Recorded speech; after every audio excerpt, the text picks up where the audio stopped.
దో, although, even though. దో అంటే అర్థం ఏంటంటే తెలుగులో అయినా, ఆల్దో అంటే అయినప్పటికీ, అయినను, ఈవెన్ దో అయినప్పటికీ, అయినా కూడా అనే అర్థం వస్తుంది. మరలా ఒక్కసారి, దో అంటే అయినా, ఆల్దో అయినప్పటికీ, అయినను, ఈవెన్ దో అయినప్పటికీ, అయినా కూడా. ఓకే ఫ్రెండ్స్, చూడండి, మనం తెలుగులో మాట్లాడేటప్పుడు ఇటువంటి పదాలు మనం వాక్య మధ్యలో చాలా వస్తుంటాయి. ఎప్పుడైనా గమనించారా? గుర్తు తెచ్చుకోండి. ఓకే, అయితే మీకు ఇంకా బాగా అర్థం అవడం కోసం ఇక్కడ నేను ఏం చేస్తున్నానంటే ఇక్కడ చాలా ఎగ్జాంపుల్స్ తీసుకొచ్చానండి.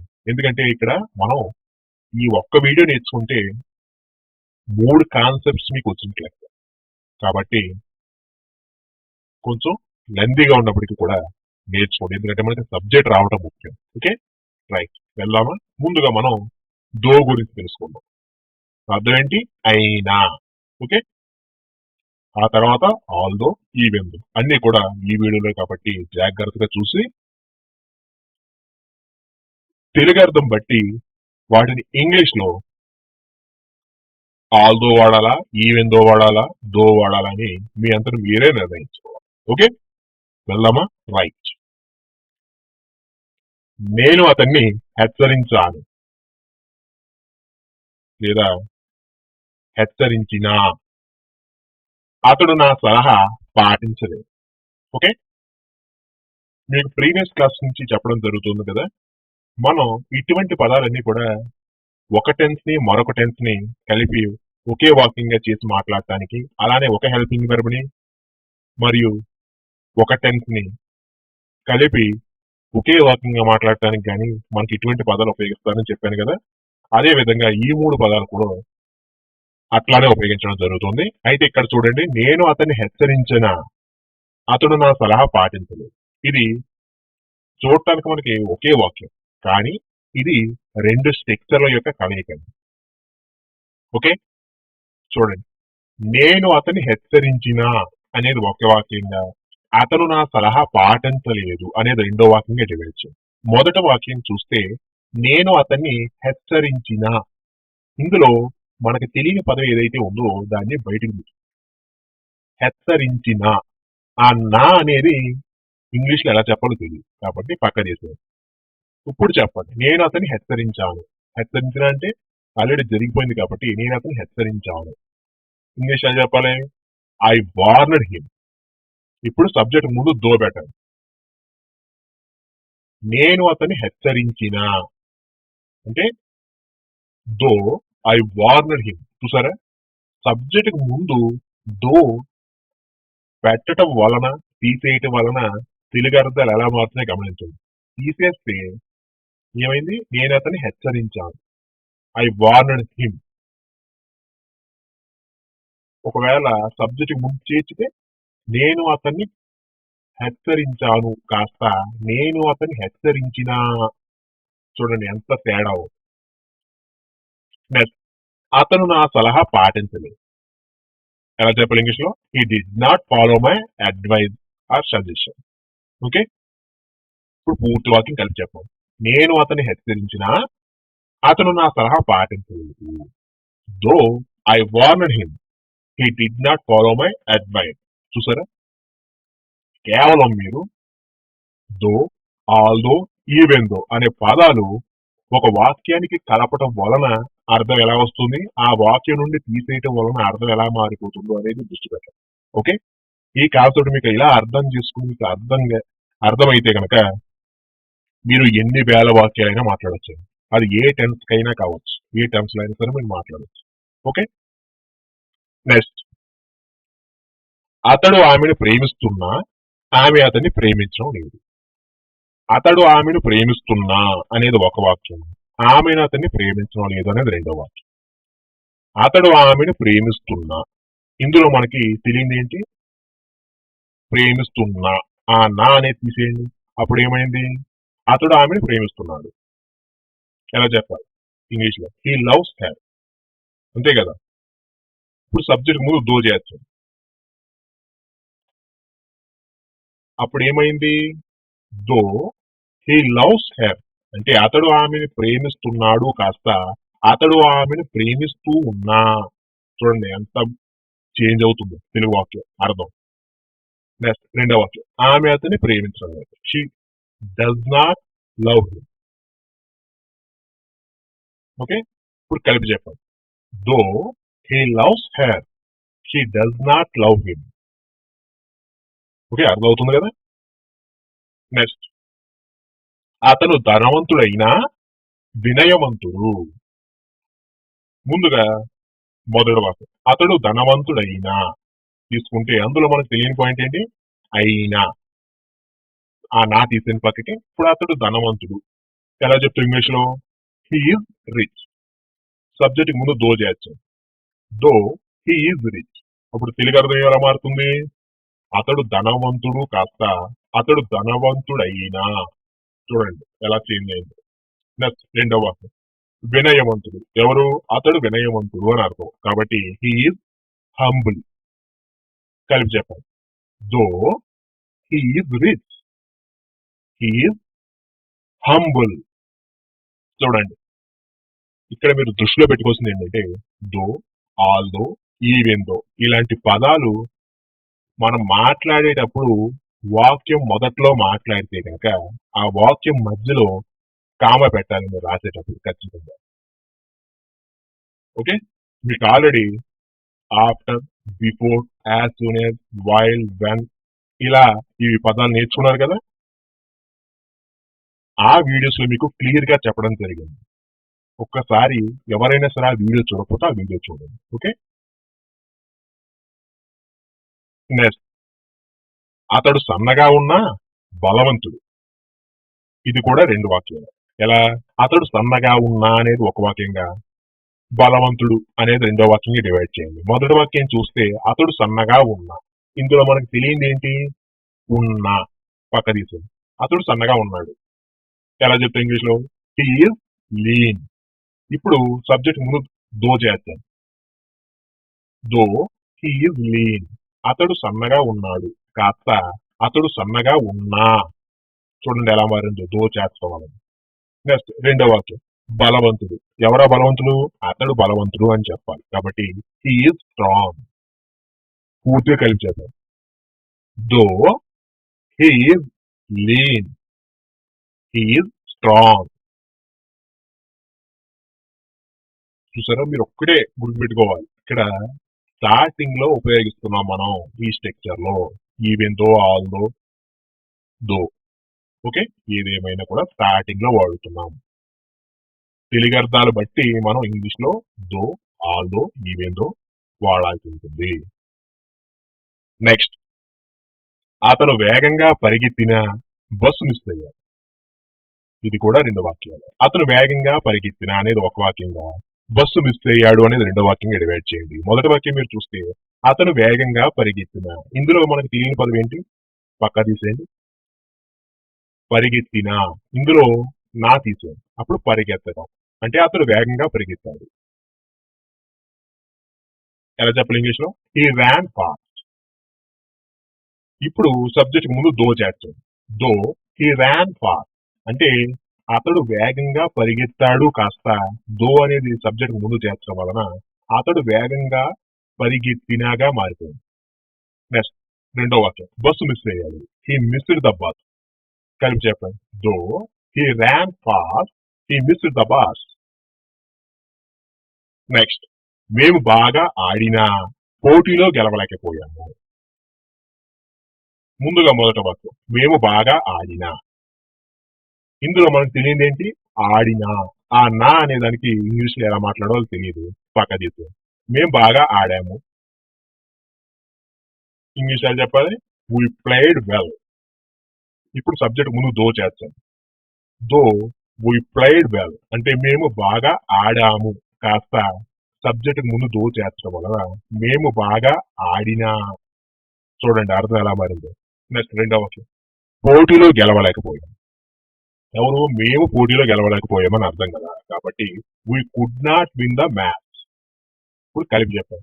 Though we played well we could not win the match. Next, ప్రతి ఒక్కరూ బాగా ఆడినప్పటికీ వాళ్ళు ఓడిపోయారు. ఇవి కూడా 2 వాక్యాలు కలవు. ముందుగా మొదటి వాక్యం తీసుకుంటే ప్రతి ఒక్కరూ బాగా ఆడినప్పటికీ, చూడండి ఇందులో మనకి తెలియని పదం ఏంటి? అప్పటికి. ఆడినప్పటికీ ఎలా వచ్చింది? ఆడుట ప్లస్ అప్పటికి కలిపి ఆడినప్పటికీ అయింది. అందులో అప్పటికి అనేది తీసేది. ఏమైంది? మిగిలింది ఆడటం. ఇప్పుడు కలిపి చెప్పండి.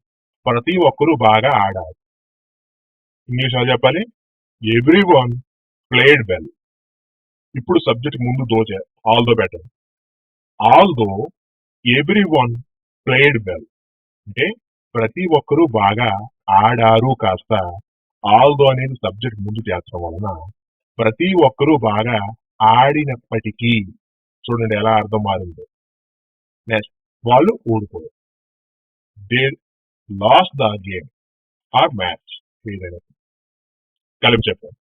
All though everyone played well, they lost the game or match. Next, నేను బాగా చదివినప్పటికీ పరీక్ష పాస్ కాలేదు.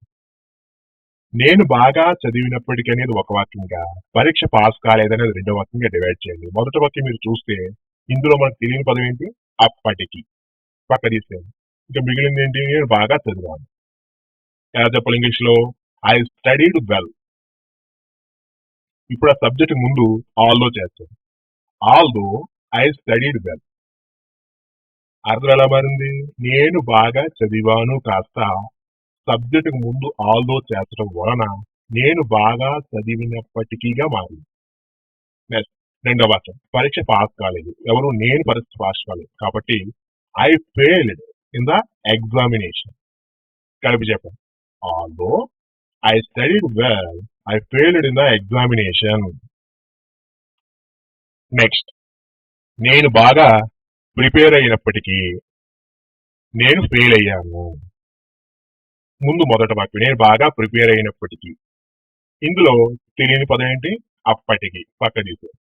ఇప్పుడు చదవండి. నేను బాగా ప్రిపేర్ అయ్యాను. I prepared well. ఓకే, ఇప్పుడు సబ్జెక్ట్ ముందు ఆల్దో చేస్తాం. ఆల్దో ఐ ప్రిపేర్డ్ వెల్ అంటే నేను బాగా ప్రిపేర్ అయ్యాను కాస్త సబ్జెక్ట్ ముందు ఆల్దో చేర్చడం వలన నేను బాగా ప్రిపేర్ అయినప్పటికీగా మారింది. నెక్స్ట్, రెండవ వాక్యం. నేను ఫెయిల్ అయ్యాను. I failed. మొత్తం కలిసి చెప్పాను. Although I prepared well, I failed. ఇక్కడ మీరు ఒకటి గుర్తుపెట్టుకోండి. మనకిచ్చిన తెలుగు వాక్యం ప్రజెంట్ లో ఉందా, పాస్ట్ లో ఉందా, ఫ్యూచర్ లో ఉందా అనేది ముందు గుర్తుపట్టాలి. దాని తర్వాతే అప్పటికి, అయినా, అయినప్పటికీ అనేవి వాక్యం నుంచి తీసేస్తే దాని అర్థం ఎలా మార్పు వస్తుంది అనేది ప్రజెంట్, పాస్ట్, ఫ్యూచర్ పై ఆధారపడి ఉంటుంది. ఓకే, నెక్స్ట్, ఆమె ఆర్థికంగా పేదరాలైనప్పటికీ సంస్కారంలో సంపన్నురాలు. ఆమె ఆర్థికంగా పేదరాలైనప్పటికీ అనేది ఒక వాక్యంగా, ఆమె సంస్కారంలో సంపన్నురాలు అనేది ఒక వాక్యంగా డివైడ్ చేయాలి. మొదటి వాక్యం చూస్తే ఇందులో మనకు తెలియంది ఏంటంటే పదం అప్పటికి. పక్కదీసి ఇప్పుడు చూడండి. ఆమె ఆర్థికంగా సంపన్నురాలు, ఆర్థికంగా పేదరాలు.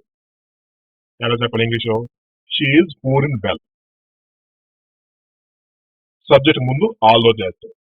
Although she is poor in well అంటే ఆమె ఆర్థికంగా పేదరాలు కాస్త సబ్జెక్ట్ ముందు ఆల్దో చేర్చడం వలన ఆమె ఆర్థికంగా పేదరాలైనప్పటికీగా మారి. నెక్స్ట్, రెండవ సంస్కారంలో సంపన్నురాలు. ఎవరు? ఆమె సంస్కారంలో సంపన్నురాలు అని అర్థం. కాబట్టి she is rich in culture. మొత్తం కలిసి చెప్పండి. Although she is poor in well, she is rich in culture. Next, అతనిని ఆమె అర్థించినప్పటికీ అతను మారలేదు. ముందుగా వీటిని రెండు వాక్యాలుగా డివైడ్ చేయండి. మొదటి వాక్యం ఏంటి? అతనిని ఆమె అర్థించినప్పటికీ. ఇందులో తెలియని పదం ఏమన్నా ఉంటే బయటికి తీసుకోండి. అర్థించినప్పటికీ. ఇందులో అప్పటికి అనే పదానికి మనకి ఇంగ్లీష్ అర్థం తెలియదు, పక్క పెట్టండి. మిగిలింది ఏంటి? అతనిని ఆమె అర్థించింది. ఇంగ్లీష్ ఎలా చెప్పాలి? She requested him. ఇప్పుడు సబ్జెక్ట్ ముందు ఆల్దో చేస్తాం. ఆల్దో షీ రిక్వెస్టెడ్ హిమ్ అర్థం ఏంటి? అతనిని ఆమె అర్థించింది కాస్త సబ్జెక్ట్ ముందు ఆల్దో చేర్చడం వలన అతనిని ఆమె అర్థించినప్పటికీగా మారింది అర్థం. నెక్స్ట్ రెండో వాక్యం, అతను మారలేదు. He did not change. కలిపి చెప్పండి. Although she requested him, she did not change. Next, నేను ఆమె కోసం 6 గంటలు వేచి ఉన్నప్పటికీ ఆమె రాలేదు. ఓకే, ఇది కూడా రెండు వాక్యాలు. నేను ఆమె కోసం 6 గంటలు వేచి ఉన్నప్పటికీ అనేది మొదటి వాక్యంగా తీసుకోండి. ఆమె రాలేదు అనేది రెండో వాక్యంగా డివైడ్ చేయండి. మొదటి వాక్యం చూస్తే మనకి తెలియని పదం ఏమైనా ఉందా? ఉంది. ఎక్కడ? ఉన్నప్పటికీ. అందులో అప్పటికి అనేది తీసేయండి. అంటే నేను ఆమె కోసం 6 గంటలుగా వేచి ఉన్నాను అని అర్థం. ప్రజెంట్ పాస్టా? ఉన్నాను అంటే పాస్ట్ కదా, ఆల్రెడీ జరిగిపోయింది కాబట్టి ఇంగ్లీష్ ఏం చెప్పాలి? I waited for 6 hours. ఎవరి కోసం? ఆమె కోసం. For her. ఓకే, ఇప్పుడు ఈవెన్ దో అనేది సబ్జెక్ట్ ముందు చేస్తాం. Even though I waited for 6 hours for her అంటే నేను ఆమె కోసం 6 గంటలుగా వేచి ఉన్నాను కాస్త సబ్జెక్ట్ ముందు ఈవెన్ దో చేర్చడం వలన నేను ఆమె కోసం 6 గంటలుగా వేచి ఉన్నప్పటికీ చూడండి అర్థం ఎలా మారింది. ఇంకా రెండోది, ఆమె రాలేదు. She did not come. She did not come. ఇప్పుడు కలిపి చెప్పాలి. Even though I waited for 6 hours for her, she did not come. Next, పాటలు హిట్ అయినప్పటికీ కూడా మూవీ 3 వారాలు కూడా ఆడలేదు. ఇందులో పాటలు హిట్ అయినప్పటికీ కూడా అనేది ఒక వాక్యంగా, మూవీ 3 వారాలు కూడా ఆడలేదు అనేది రెండో వాక్యంగా డివైడ్ చేయండి. మొదటి వాక్యం చూడండి, పాటలు హిట్ అయినప్పటికీ కూడా. చూడండి, పాటలు హిట్ అయినప్పటికీ కూడా. ఇందులో మనకు అర్థం కానిది ఏంటి పదం? అయినప్పటికీ కూడా. ఇందులో అప్పటికీ కూడా విడదీయండి పదం. అంటే ఇంక మిగిలింది ఏంటి? పాటలు హిట్ అయినాయి. ఇంగ్లీష్ అని చెప్పాలి, songs were a big hit. ఇప్పుడు సబ్జెక్ట్ ముందు ఈవెన్ దో చేస్తాం. Even though songs were a big hit. దాని అర్థం ఏంటి? పాటలు హిట్ అయినాయి కాస్త ఈవెన్ దో అనేది చేర్చడం వలన సబ్జెక్ట్ ముందు పాటలు హిట్ అయినప్పటికీ కూడాగా మారింది. చూసారా? నెక్స్ట్ రెండోది, మూవీ 3 వారాలు కూడా ఆడలేదు. అంటే movie did not run even 3 weeks. Okay, కలిపి చెప్పండి. Even though songs were a big hit, movie did not run even 3 weeks. చూస్తున్నారు కదా? ఆల్దో, దో, ఈవెన్ దో అనేది సబ్జెక్ట్ కి ముందు చేర్చి మాట్లాడటం వలన అర్థాలు ఎలా మారుతున్నాయి, వాటిని తీసేయటం వల్ల అర్థాలు ఎలా మారుతున్నాయో గమనిస్తున్నారా? గమనించాలి. నెక్స్ట్, అతన్ని బెదిరించినప్పటికీ అతను తప్పు మళ్ళీ చేశాడు. మొదటి వాక్యం, అతన్ని బెదిరించినప్పటికీ. ఇందులో మనకు తెలియని పదం ఏంటి? అప్పటికి. పక్క తీసింది. ఇంక మిగిలింది ఏంటి? అతన్ని బెదిరించావు. ఎలా చెప్పాలి ఇంగ్లీష్ లో? I warned him. ఇప్పుడు సబ్జెక్ట్ ముందు ఈవెన్ దో చేర్చాను. Even though I warned him. Telugu అర్థం ఏంటి? అతన్ని బెదిరించాం కాస్త అతన్ని బెదిరించినప్పటికీగా మారింది. నేను అతను బెదిరించాను కాస్త ఏమైంది అక్కడ? అతన్ని బెదిరించినప్పటికీగా మారింది ఈవెన్ దో చేర్చడం. నెక్స్ట్ రెండో వాక్యం, అతడు తప్పు మళ్ళీ చేశాడు. He repeated the mistake. కలిపి చెప్పాను.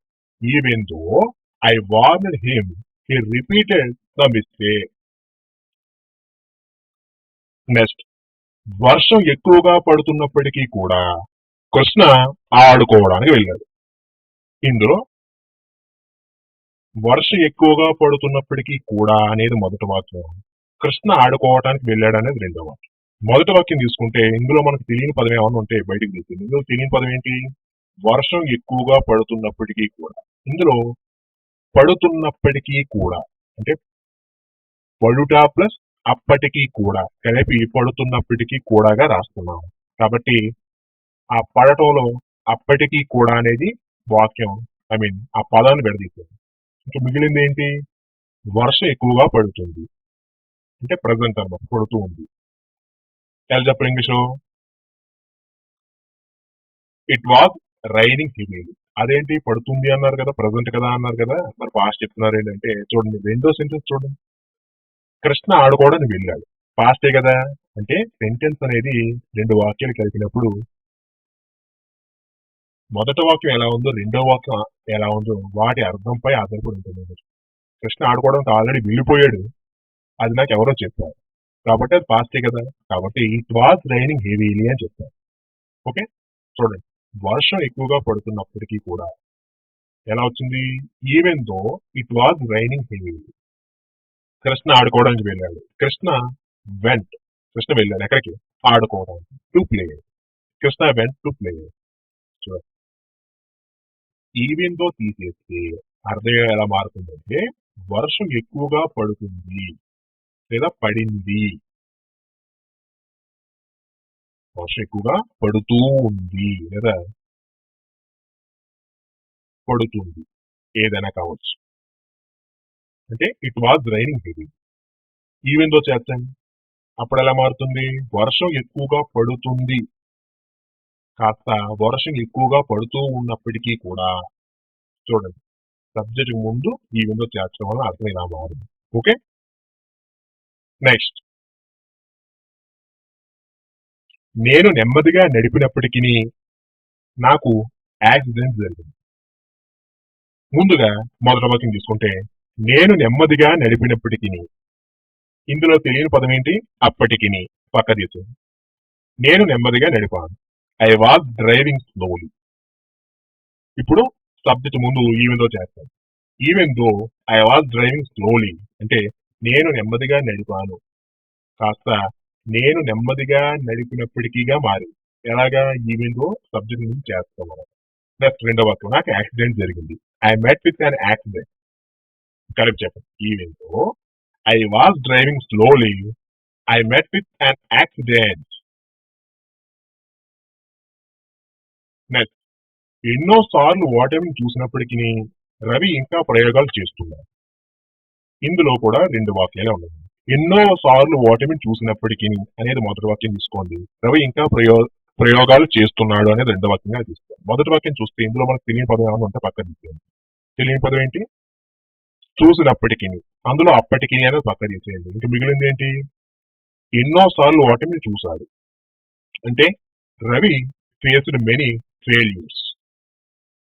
ఈవెన్ దో అనేది సబ్జెక్ట్ ముందు చేస్తాం. ఈవెన్ దో రవి ఫేస్డ్ మెనీ ఫెయిల్యూర్స్ అంటే రవి ఎన్నో సార్లు ఓటమిని చూశాడు కాస్త ఈవెన్ దో అనే సబ్జెక్ట్ ముందు చేస్తాం వలన రవి ఎన్నో సార్లు ఓటమిని చూసినప్పటికీగా మారింది.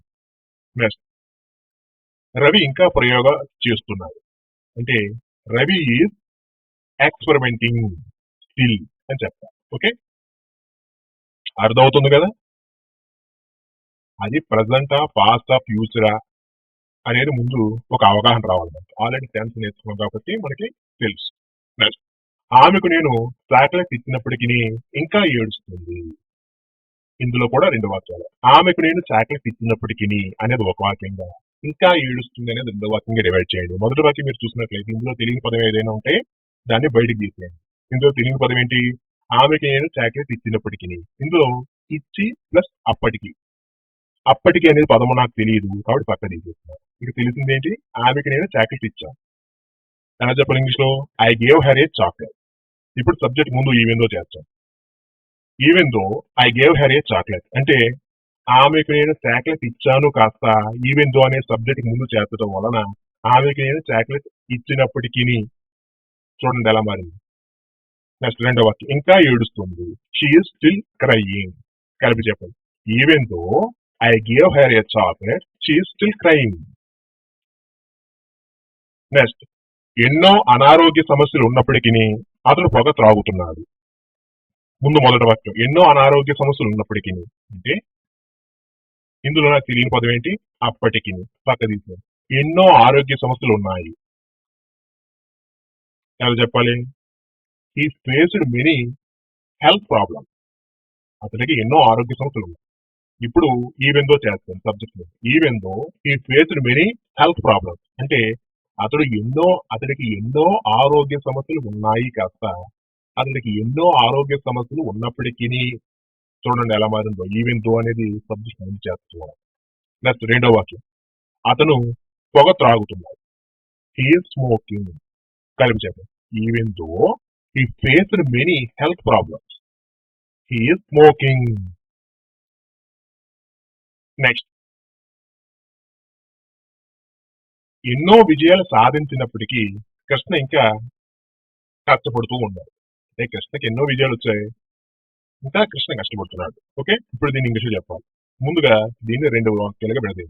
ఎన్నో విజయాలు సాధించినప్పటికీ అనేది ఒక వాక్యంగా, కృష్ణ ఇంకా కష్టపడుతున్నాడు అనేది రెండో వాక్యంగా డివైడ్ చేయండి. మొదటి వాక్యం చూస్తే ఇందులో మనకు తెలియని పదం ఏదంటే బయటికి ఎన్నో విజయాలు సాధించినప్పటికీ, అప్పటికి పక్క తీసాను, మీకు మిగిలింది ఎన్నో విజయాలు సాధించాను అంటే కృష్ణ అచీవ్డ్ మెనీ థింగ్స్. ఇప్పుడు సబ్జెక్ట్ ముందు ఈవెన్ దో చేస్తారు. Even though Krishna achieved many things అంటే కృష్ణ ఎన్నో విజయాలు సాధించాడు కాస్త ఈవెన్ దో అనే సబ్జెక్ట్ ముందు చేసి మాట్లాడటం వలన కృష్ణ ఎన్నో విజయాలు సాధించినప్పటికీ చూడండి ఎలా మారిందో. ఈవెన్ దో సబ్జెక్ట్ ముందు చేర్చాలి. ఇంకా రెండో వాక్యం కృష్ణ ఇంకా కష్టపడుతున్నాడు. హీ ఈజ్ వర్కింగ్ హార్డ్ కలిపి చెప్పండి even though Krishna achieved many things he is working hard. He is working hard still. Okay, ఇంకా అన్నా కాబట్టి స్టిల్ చేర్చుకోండి. ఓకేనా. నెక్స్ట్ మా మధ్యన గొడవలు ఉన్నప్పటికీ కూడా నేను ఆమెనికి సహాయం చేస్తాను. చూడండి, మా మధ్యన గొడవలు ఉన్నప్పటికీ కూడా అనేది ఒక వాక్యంగా, నేను ఆమెనికి సహాయం చేస్తాను అనేది రెండు వాక్యంగా డివైడ్ చేయండి. మొదటి వాక్యం చూస్తే ఇందులో మనకు తెలియని పదం ఏమైనా ఉంటే బయటికి తీసేది. మా మధ్యన గొడవలు ఉన్నప్పటికీ కూడా, ఇందులో ఉన్నప్పటికీ కూడా అనేది నాకు తెలియదు కాబట్టి బయటికి తీసేది. ఇప్పుడు చూడండి కలిపి ఇప్పుడు చదవండి. మా మధ్యన గొడవలు ఉన్నాయి అంటే I have many issues between us. Okay, ఇప్పుడు సబ్జెక్ట్ ముందు ఈవెన్ దో చేర్చండి. అప్పుడు ఏమైంది? Even though I have many issues between us అంటే మా మధ్యన గొడవలు ఉన్నాయి కాస్త ఈవెన్ దో సబ్జెక్ట్ ముందు చేర్చడం వలన మా మధ్యన గొడవలు ఉన్నప్పటికీ కూడా చూడండి ఎలా మారింది వారు. నేను యామినికి సహాయం చేస్తాను అంటే I will help Yamini. Okay, ఇప్పుడు కలిపి చెప్పండి even though I have many issues between us I will help Yamini. Okay, Yamini సున్నిత మనస్కురాలైనప్పటికీ నీ సమస్యను పరిష్కరిస్తుంది. ఓకే, ముందుగా మొదటి వాక్యం చూస్తే యామిని సున్నితమైన మనస్కురాలైనప్పటికీ చూడండి, దీని ఇంగ్లీష్లో చెప్పాలి అంటే నాకు ఇందులో తెలియని పదం ఏమైనా ఉంటే ముందు బయటికి చూడండి. ఏం తెలియదు మనకి? చూడండి, సున్నిత మనస్కురాలైనప్పటికీ అప్పటికి అనే పదం నాకు ఇంగ్లీష్లో తెలియదు కాబట్టి పక్కన ఇక మిగిలింది ఏంటి? యామిని సున్నిత మనస్కురాలు అంటే యామిని ఈజ్ వెరీ సెన్సిటివ్. ఇప్పుడు సబ్జెక్ట్ ముందు ఈవెన్ దో చేస్తారు. Even though Yamini is very sensitive అంటే యామిని సున్నితమైన మనస్కురాలు కాస్త సబ్జెక్ట్ ముందు ఈవెన్ దో చేర్చడం వలన యామిని సున్నిత మనస్కురాలు అయినప్పటికీ చూడండి ఎలా మారింది. నీ సమస్య పరిష్కరిస్తుంది. She will solve your problem. ఇప్పుడు కలిపి చెప్పండి even though Yamini is very sensitive she will solve your problem. Next వాళ్ళు విజయవాడ వచ్చినప్పటికీ నేను వాళ్ళని కలవలేకపోయాను. వాళ్ళు విజయవాడ వచ్చినప్పటికీ నేను వాళ్ళని కలవలేకపోయాను అంటే I could not meet them although they came to Vijayawada. I could not meet them although they came to Vijayawada అంటే వాళ్ళు విజయవాడ వచ్చినప్పటికీ నేను వాళ్ళని కలవలేకపోయాను. అదేంటి ఇక్కడ మీరు సబ్జెక్ట్ స్టార్టింగ్ లో రావాలన్నారు కదా, ఆల్దో ఈవెన్ దో ఇటువంటివి, మరి మీరేంటి ఇప్పుడు మధ్యలో ఇచ్చారేంటి అని డౌట్. ఈ డౌట్ క్లారిఫై అవ్వాలంటే మీరు మా ప్రీవియస్ వీడియోస్ చూస్తున్నారు అంటే ఇది సెకండ్ మోడల్ అనమాట. ఈ సెకండ్ మోడల్ మీకు బాగా అర్థం కావాలంటే before, after, as soon as, while, one ఇలాంటి పదాలు మీరు నేర్చుకున్నారు. ఒకవేళ నేర్చుకోకపోతే ఆ వీడియో చూడండి, ఎందుకంటే ఆ వీడియోలో సెకండ్ మోడల్ ఎలా ఉపయోగిస్తున్నారు అనేది చెప్పడం జరిగింది. అదే పద్ధతిని ఇక్కడ కూడా అవలంబించండి. ఓకే, మరలా నేను అదే టాపిక్ చెప్పాను అనుకోండి సెకండ్ మోడల్లో కూడా మీకు బోర్ కొడుతుందనే ఉద్దేశంతో చెప్పడం లేదు తప్ప నాకైతే ఎటువంటి ప్రాబ్లం లేదు. ఓకే, మీరు ఆ వీడియోస్ చూడండి. ఒకవేళ ఎవరైనా చూడకపోయినట్లయితే అప్పుడు ఈ సెకండ్ మోడల్ మీకు బాగా అర్థం అవుతుంది. ఓకేనా. Next, అతను ఆలస్యంగా బయలుదేరిన సమయానికి వచ్చాడు. ఇంగ్లీష్లో చెప్పాలి, he was on time though he had left very late. అంటే అతడు ఆలస్యంగా బయలుదేరిన సమయానికి వచ్చాడు అని అర్థం. Okay, he was on time though he had left very late. Next, ఆమె బాగా చదవనప్పటికీ ఆమె పరీక్ష పాస్ కాలేదు. ఆమె బాగా చదవలేదు కానీ పరీక్ష పాస్ అయిపోయిందండి. దాని ఇంగ్లీష్లో చెప్పాలి, she could pass the examination although she has not studied well. She could pass the examination although she has not studied well. ఆమె బాగా చదవనప్పటికీ ఆమె పరీక్ష పాస్ కాగలిగింది. నెక్స్ట్, నేను ఆమెకు చాలా సార్లు చెప్పినప్పటికీ ఆమె నా మాట వినలేదు. ఎలా చెప్పండి English? She did not listen to me. లేదా she did not listen my words. Although I advised her a number of times. అంటే చాలా సార్లు అన్నాం కాబట్టి number of times. ఓకే, మరొకసారి, she did not listen to me although I advised ఎవరికి? ఆమెకి. I advised her a number of times. నేను ఆమెకు చాలా సార్లు చెప్పాను లేదా చెప్పినప్పటికీ ఆమె నా మాట వినలేదు.